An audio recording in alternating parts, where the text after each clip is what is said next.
Good morning student. आज chapter number 5 का next topic है मूल के रूपांतरण। मतलब कि जो मूल है कौन कौन सी, एक तो है मूसला मूल और एक है रेशेदार मूल और एक है कौन सी, इसी रेशेदार मूल का भाग है कौन सा, अपस्थान। इनका कार्य के अनुसार क्या रूपांतरण होता है, मतलब इनमें जो रूपांतरण होगा वो कार्य के अनुसार होता है। जैसे अब इनमें कौन कौन से रूपांतरण होते हैं, जैसे नंबर 1 पर है भोजन का संग्रह। तो भोजन का संग्रह करने वाली जो मूल है, यहाँ पे सबसे पहले हम किसका ले रहे हैं, तो कुछ मूसला मूल ऐसी होती हैं जो भोजन का संग्रह करती हैं। अब ऐसी कौन सी मूसला मूल है जो भोजन का संग्रह करती हैं, तो देखिए इसमें है गाजर है, ठीक है ना, गाजर,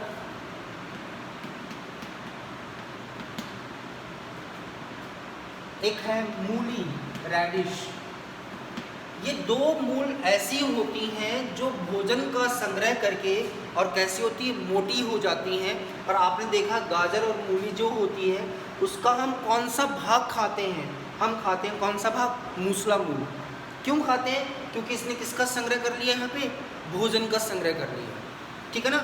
नंबर 2 दूसरा है प्रॉप मूल। तो देखिए प्रॉप मूल जो है वो है अपस्थानिक मूल का रूपांतरण होता है, पहली बात तो। और ये मूल पाई जाती है किसमें, बरगद में पाई जाती है। अब क्या कार्य करती हैं, ये जो मूल होती हैं वो सहारा प्रदान करती हैं। तो ध्यान रखना, बरगद में जो देखा होगा ना, तने से बाहर निकलती हैं, काफ़ी सारी लटकी हुई होती हैं इस तरह की, उस मूल को हम क्या कहेंगे, प्रॉप मूल कहेंगे। किसका रूपांतरण है, किसमें पाई जाती हैं, क्या कार्य करती हैं, समझ के आ गया ना। तो आप ध्यान रखना कि अपस्थानिक मूल है वो सहारा प्रदान करती हैं, लेकिन ध्यान रखना प्रॉप मूल किसमें पाई जाती हैं, तो उदाहरण आप ध्यान रखिए किसमें, बरगद में। इसके अलावा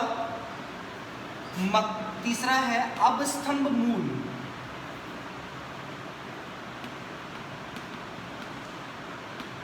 अपस्तंभ मूल, ये मूल पाई जाती है, तो ये भी किसका रूपांतरण है, अपस्थानिक मूल का रूपांतरण होता है।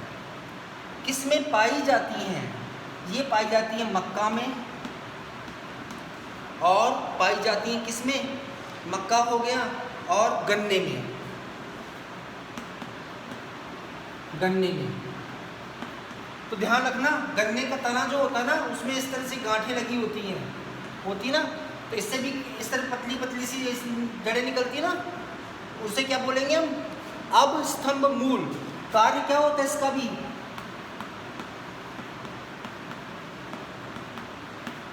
क्या प्रदान करना, तने को सहारा प्रदान करना होता है। बाजरे में भी होती है, मक्के में तो बहुत ज़्यादा होती हैं, गन्ने में भी होती हैं, ठीक है ना। तो पहला हो गया भोजन का संग्रह, दूसरा हो गया प्रॉप मूल, तीसरा हो गया अपस्तंभ मूल, और एक होती है नंबर 3 4 पे है श्वसन मूल। तीसरा है, सॉरी चौथा है श्वसन मूल। इसे कहते हैं न्यूमैटोफोर, टी साइलेंट होगा, न्यूमैटोफोर, टी साइलेंट रहेगा इसमें। तो श्वसन मूल पाई जाती हैं ऐसे पौधों में जो कैसे हो,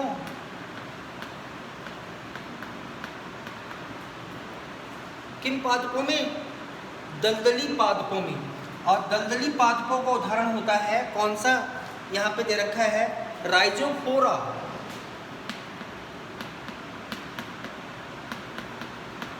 इनमें क्या होता है कि जैसे ये पौधा लगा हुआ है, ओके, दलदल में है, किसमें है, दलदल में।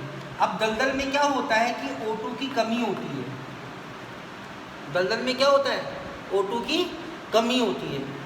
तो दलदल में O2 तो मिलता नहीं जड़ों को, तो क्या होती है, कुछ जड़ें जो होती ना इसकी, कुछ जड़ें अपस्थानिक जड़ें हैं, कौन सी हैं, अपस्थानिक। तो इनमें से कुछ जड़ें क्या होती, बाहर निकल आती हैं इस तरह से, क्या होती हैं, कुछ जड़ें बाहर निकल आती हैं। तो जो बाहर निकलती है ना, इन जड़ों के ऊपर पाए जाते हैं छोटे छोटे छिद्र। अब वो छिद्र क्या करेंगे, वातावरणीय O2 को क्या कर लेते हैं, ग्रहण कर लेते हैं। तो श्वसन कर रहे हैं ना, श्वसन में O2 ले रहे हैं, क्योंकि दलदल में किसकी कमी है, O2 कमी है, मिल पा नहीं रहा उसको। तो क्या करते हैं, वो वातावरण से इनकी जड़ें क्या होती है, कुछ बाहर निकल आती हैं। जो बाहर निकलती हैं उनको हम बोलते हैं श्वसन मूल, अंग्रेजी में क्या बोलते हैं, न्यूमेटोफोर कहते हैं। क्या कहते हैं, न्यूमेटोफोर। अब केवल किसको, ऑक्सीजन को प्राप्त करने के लिए, तो मैं यहाँ पे लिख देता हूँ, किसका रूपांतरण है श्वसन मूल,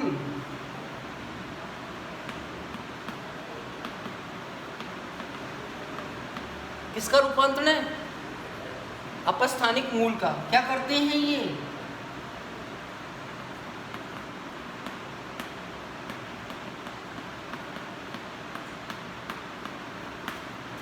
ठीक है, समझ में आ गया। तो ये थे 4 रूपांतरण हैं जो मैंने आपको मुख्य रूप से बता दिए हैं, जो आपके NCERT में दे रखे हैं, ठीक है। इसके अलावा अब आ जाइए तना, मूल कंप्लीट हो गया। अब आ जाइए तना, नंबर 2,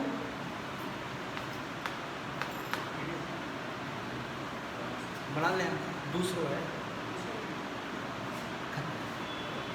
1 बजे फ्री। तना, जिसको हम बोलते हैं स्टेम। जब भी कोई बीज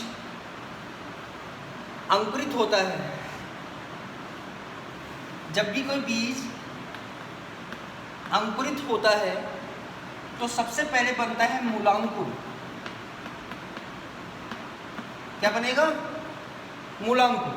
और मूलांकुर किसका निर्माण करेगा आगे चल के, मूल का। और मूल बनने के पश्चात बनता है इसमें क्या, प्रांकुर। क्या बनता है, प्रांकुर। अब प्रांकुर बनाता है आगे चल के किसको, प्ररोह को। प्ररोह का मतलब होता है तना प्लस पत्ती, या हम कह सकते हैं पादप का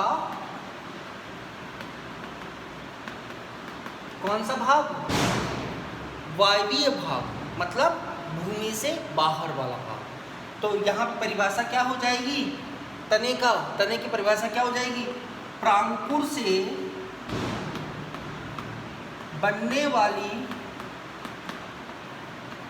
संरचना को, प्रांकुर से बनने वाली संरचना को तना कहते हैं, या पादप के वायवीय भाग को प्ररोह कहते हैं। तो तना प्ररोह का मतलब समझ में आ गया। तना प्ररोह का मतलब क्या हो गया कि जो बाहरी भाग होता है उसको हम क्या कहते हैं, प्ररोह कहते हैं। प्ररोह के कितने भाग होते हैं, तना और पत्ती को मिलाकर हम क्या बोलते हैं, प्ररोह। अंग्रेजी में इसको बोलते हैं शूट। क्या बोलते हैं हम, शूट बोलते हैं। अब कोई पूछे what is difference between root and stem, जड़ और तना में क्या अंतर होता है, तो ध्यान रखना मुख्य अंतर ये होता है कि तना जो होता है ना, तना किसी में स्पष्ट रूप से तो किसी में अस्पष्ट रूप से होगा जरूर। क्या तना है वो पर्व संधियों में विभाजित होता है। किसमें, ये क्या होती हैं, पर्व संधि। और नीचे वाली भी क्या होती है, पर्व संधि। अब दो पर्व संधियों के बीच वाला स्थान जो होता है इसको क्या बोलते हैं हम, पर्व। क्या बोलते हैं हम, पर्व। तो तने की परिभाषा क्या होती है, तना हम किसे और कह सकते हैं, तो ध्यान से सुनिए।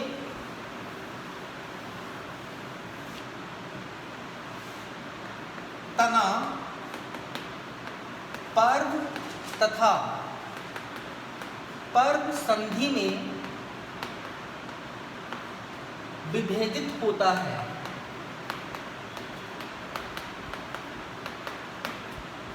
समझ में आया? तने की परिभाषा क्या होती है, पादप का वह वायवी भाग जो पर्व तथा पर्व संधि में विभेदित हो।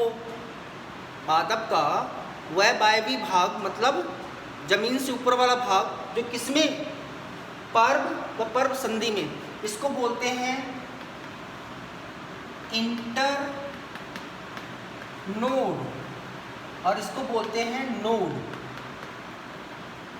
क्योंकि अंग्रेजी के शब्दों को भी आप लगातार सीखते रहेंगे, क्योंकि आगे जाके आपको हिंदी में कोई नहीं बोलेगा इनको, अंग्रेजी के ही टर्म ज़्यादा यूज करते हैं, ठीक है ना। तो ये हो गया। अब आ जाइए हम बात करते हैं इसका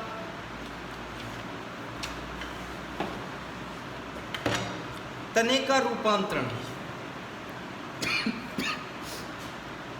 हाँ, एक चीज और ध्यान रखना, तने के पर्व संधि से क्या क्या बनता है, तो ध्यान रखना हमेशा पर्व संधि से एक तो मूल बनेगी, शाखा बनेगी,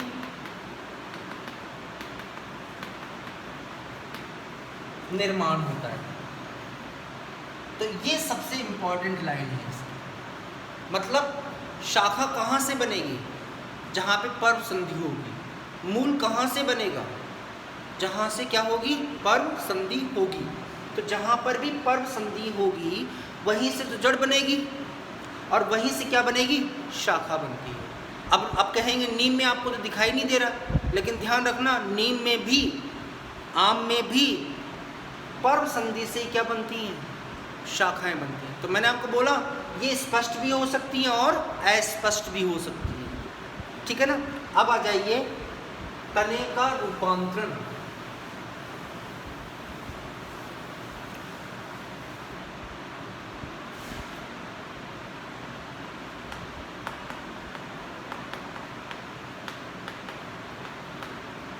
तो देखिए कार्य के आधार पर, किसके आधार पे है ये, कार्य के आधार पर तने का रूपांतरण कैसे किया गया है। तो देखिए यहाँ पे पहला है प्रतान। तो ध्यान से सुनो, कुछ बेलें आपने देखी होंगी जो बहुत कमजोर होती हैं, जैसे तोरई की बेल, उसमें आपने रस्सी ली, उस पर लटका दिया उसको, तो उसमें देखना आप क्या होता है, इस तरह की एक स्प्रिंग जैसी संरचना निकलती है ना। ये स्प्रिंग जैसी संरचना को हम क्या बोलते हैं, प्रतान। अंग्रेजी में बोलते हैं टेंड्रिल। क्या बोलते हैं हम, टेंड्रिल। ये क्या करती है, पौधे की बेल को, तने को ऊपर चढ़ाने में कार्य करती है, ठीक है ना। तो देखिए प्रतान किस में होती है, देखो घिया, खीरा, तरबूज, घिया, खीरा और तरबूज, इनमें क्या होता है कि